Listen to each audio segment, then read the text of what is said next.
So yesterday I had a chance to check out A Complete Unknown, directed by James Mangold, starring Timothée Chalamet or Chalamet. Hopefully I pronounced that correctly. I still don't entirely know how to pronounce his last name. Edward Norton, Elle Fanning, Dan Fogler, Boyd Holbrook, and a few other people you may or may not recognize from other things, chronicling the first few years of his career from 1961 to 1965 at the Newport Music Festival in '65, where he causes a pretty big stir amongst the crowd when he experiments with electric rock. With James Mangold behind the camera and Timothée Chalamet as Bob Dylan, on paper, I thought that was a perfect match made in heaven just waiting to happen. Having seen the film, I thought it was somewhat of an interesting look on how we can maybe grasp what Bob Dylan was like as a person. We'll cover that as we go along, but as much as we can comprehend what Bob Dylan was like, I think the movie did about the best job that it could, though it does lack some of the emotional connection that audiences would be craving. Now, for anyone who doesn't know who Bob Dylan is, he's an icon in popular music. His lyrics and music have influenced so many areas of pop culture, and then even all these years later, people still refer to Bob Dylan as a big influence. Thanks to Timothée Chalamet's prominence as a young actor in Hollywood, the younger generation may have a chance to learn about Bob Dylan if they may or may not know who he is. As far as my own personal verdict on Bob Dylan, I don't know a whole ton about his music. I know a lot of the earlier stuff that he's known for. My personal favorite of his are Like a Rolling Stone and Hard Rain's Gonna Fall. If anything, I would call myself a casual listener. And there is a reason you still hear his songs played on the radio all these decades later. Whether it's from other people who have covered his songs, and even when Steve Jobs was creating the company Apple, he cited Bob Dylan as a big influence on his own personal view of the world. As for his singing voice, this is a common thing I hear from people who I've asked what do they think of Bob Dylan. The common response is that they like his lyrics, but they don't like his voice. I've only known one Bob Dylan fan in my whole lifetime. It was somebody that my dad once knew when he was working at an arts and crafts store when I was a kid. It's one of those voices where you either like it or you don't. But when you hear it on the radio or in a movie or whatever, you can't mistake it for anybody else. As for me, it's unique. I wouldn't call him a great singer or anything, but for the style that he was going for, I think it's a perfect fit. Whether or not you like it, well, that's depending on the person. To Timothée Chalamet's credit, and I guess we're going to get right into it, he's able to perfectly encapsulate who Bob Dylan is, as much as we can comprehend about Bob Dylan, not just with his singing voice, which it's actually Timothy singing the actual lyrics, while also not copying off of Bob Dylan. How he's able to interact with other people and how he navigates awkwardly through certain situations. He encompasses that everything that Bob Dylan in my mind ever was. And if you were to watch any interviews with Bob Dylan throughout his career, he does have this aura about him where he comes off as kind of aloof and very arm's distance length with people. A very reclusive person from what I've read. He doesn't really enjoy the public spotlight as much, and they make it clear in the movie on how he's overwhelmed by all the notoriety that he gets when he puts his records out for the public to hear. In a way, I kind of liken Bob Dylan to Tommy Wiseau, who we don't really know a whole ton about him, and he won't explain anything to anybody. I know that not everybody's willing to put out their most vulnerable parts out there or anything that they would rather not the public know about. I do have a theory, though, on why Bob Dylan might be the way he is, because according to this one interview he did on 60 Minutes 20 years ago. My parents never went anywhere. My father probably thought the capital of the world was wherever he was at the time. It couldn't possibly be any place else where.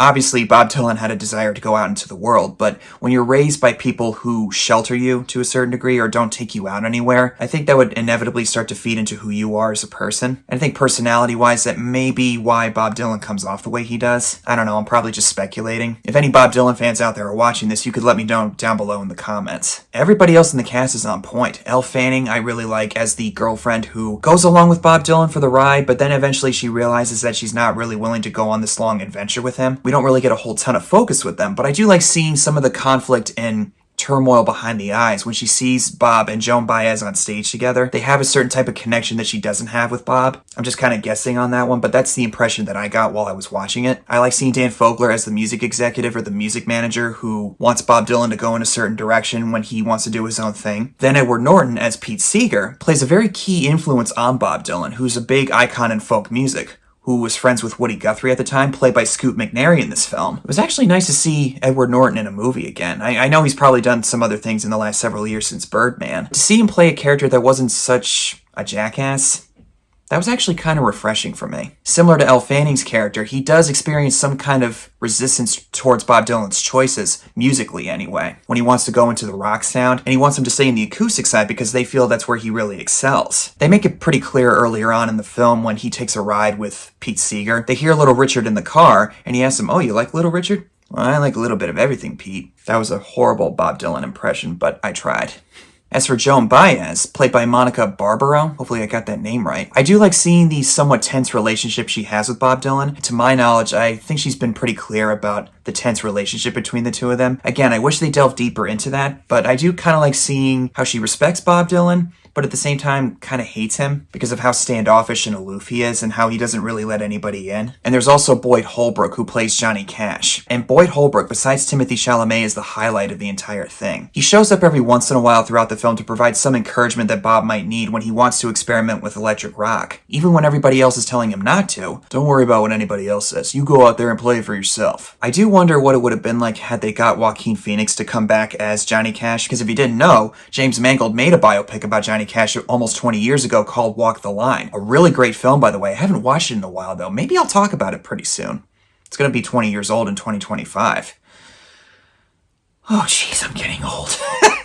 Maybe there was some timing issues that they couldn't figure out, or maybe it was some availability because Joaquin Phoenix is doing the Joker sequel. But I do kind of like how this is a different interpretation of Johnny Cash, and it does fit the style that James Mangold is going for here. Still, a part of me was curious to see how they would have been able to make that work. And James Mangold once again continues to prove just how capable he is of portraying a past era. He clearly has an affinity for old school style filmmaking. When I say old school, I mean 1960s or 70s style of filmmaking. Watch any of the films he's put out there, and you could see somewhat of an old school style in there. Not just Walk the Line, but with a year and a half ago in Indiana Jones 5. Some other examples, 3:10 to Yuma and Ford v Ferrari. If you want a show or a movie that's set during the 60s or 70s, James Mangold should be your go-to guy. As for the emotional connection, like I said earlier, we don't really get a deep look into Bob Dylan's psyche. We kind of get an idea of what he was like as a person and how he was able to kind of keep everybody at bay. I don't know if that makes for a good creative decision, but I do respect that the film does make it intentional, where it evokes the idea that he's not exactly willing to let anybody in. It makes it hard for me, though, to kind of connect with him on an emotional level, because I think me, along with other people, would like to know what he's all about up here and in here. Other people have pointed out similarities between this and Bohemian Rhapsody. I know some of my viewers don't like Bohemian Rhapsody, but where I think that film succeeds is that we get a glimpse into Freddie Mercury's personal struggles. Now, Bob Dylan is no Freddie Mercury. I am not trying to say that they're the same kind of artists, obviously, not just with genres, but as performers as well. Both are very private in their own ways, but the difference is Freddie Mercury was pretty blunt about what he thought about certain situations and certain people. Bob Dylan is kind of like that too, but I would say there's a lot more harder walls that are built up between him and other people. I can respect the movie for taking that approach.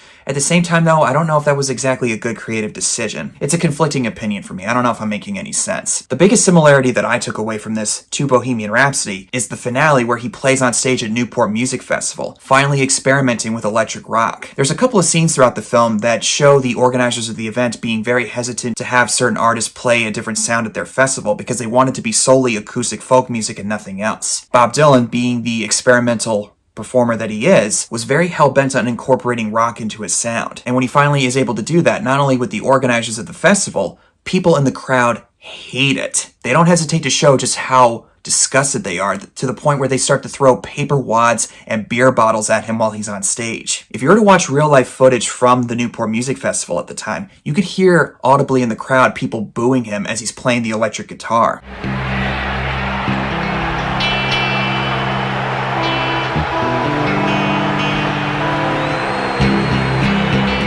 Little did they know, they were experiencing a huge game-changing moment in the music scene. With the similarities, as I mentioned, to Bohemian Rhapsody with the Live Aid concert, everybody in the crowd in Bohemian Rhapsody is just eating up Freddie Mercury's performance along with the entire band of Queen. Whereas here, it's the opposite. Almost nobody in the crowd is liking what Bob is doing up there on stage. By the time he gets to Like a Rolling Stone, we actually do see a few people standing up, throwing their fists in the air, or clapping along. Initially, he was able to win some people over, though by and large, it did take some time. There's even one point where someone in the crowd screams at him, "You're Judas!" Then he turns and says, "I don't believe you." And that is not a joke. That actually happened there. Look it up. I mean, if anything, it should be a lesson to the greater population that artists are going to try to do different things in order to stay relevant. If we do a bunch of songs that are too similar, it drives us crazy. That's why we make songs that don't sound the same. And then we do the different, and what happens? I mean, countless music artists have been able to do this throughout their careers. Post Malone, Taylor Swift, the Beatles, even Pearl Jam. If you were to compare their album 10 to their recent songs with Dark Matter, they do sound similar, yes, but they're also very different at the same time. Bon Jovi's sound from the Slippery When Wet era is nothing like the recent album that he's put out. It's anthemic at its roots, yes, but it sounds very different. It all comes down to the individual whether or not they like the changes. I realize that this is a long tangent, but me personally, I think the bold swing that Bob Dylan took here, it all paid off in the long run. So all in all, I would say if you're a Bob Dylan fan, you're going to have a good time with this one. Or you might not have a good time because they leave out certain details, and you can't obviously cover everything in a 4-year time span, which is actually a fairly short amount of time. I mean, some biopics tend to span long periods of time. But if you are a fan of Timothée Chalamet's work, then you got yourself another worthy performance to look at from him. If anything, just watch it for this movie alone. Oscar nomination in the works? Yeah, probably. I mean, if he's not at least considered, I would be really surprised. And if you're someone from the younger generation who's really into music and is curious about what Bob Dylan is like if you don't know who he is, well, this is your opportunity. I mean, even after seeing this, I wouldn't call myself a hardcore Bob Dylan fan or wanting to know more about him as a person or as a performer, but I'm finding myself humming his music a little bit more than I usually have been lately. So those are my thoughts on A Complete Unknown. Thank you guys so much for watching. Comment below and tell me what your thoughts are on this movie if you've seen it, and as always, I'll see you in the next one.